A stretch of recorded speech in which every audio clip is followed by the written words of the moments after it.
from my memory and knowledge, there were never sole protesters or small groups of protesters that allowed to get so established that they became an institution.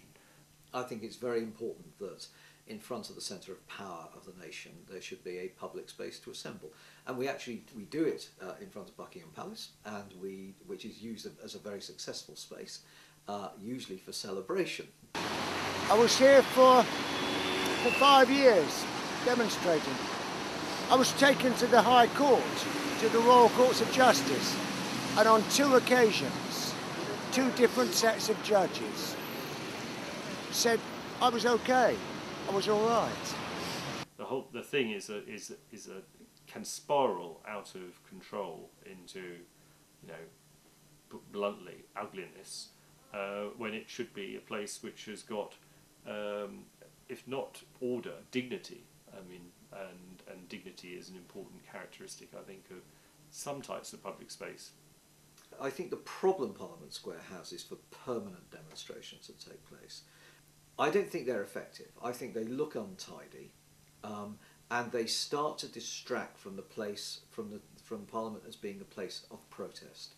I think permanent demonstrations just look like permanent encampments, rather than being saying there is something going on in Parliament, and what's going on in the square is reflecting what's going on in Parliament. So much effort, so much energy has had to be spent on just fighting to stay here and having to fight through the courts.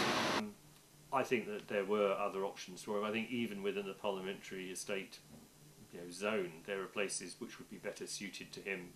It does seem particularly sort of self-torturing of him to want to be in a place without immediate access to human comforts and facilities. And you know, there are public toilets in the area. I know I've seen him crossing the road very dangerously to get to the underground public toilets in the end of Parliament Street.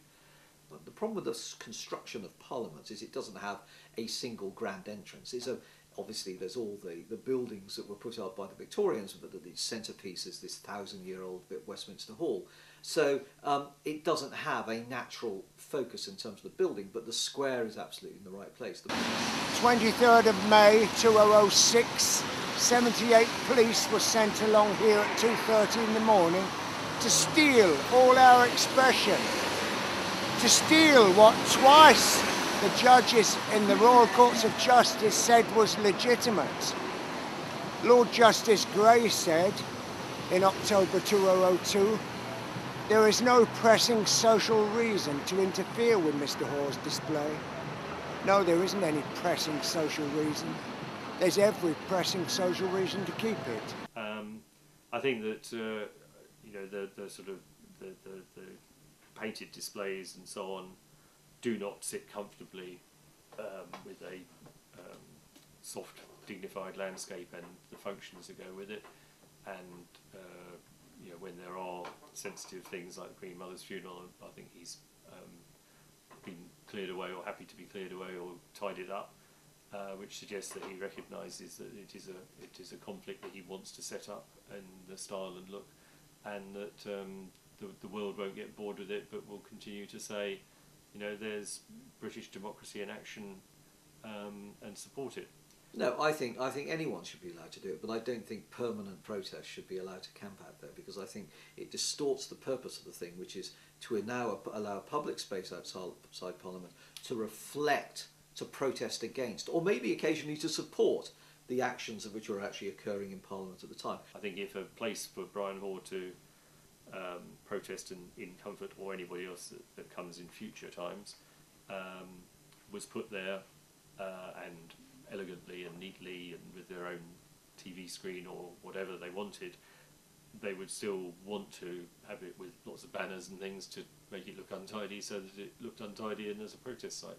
So I think, you know, protest sites and dignified environments don't sit comfortably together very necessarily. Yeah, I would like the people to come here, all of the people. Good square, let's share it.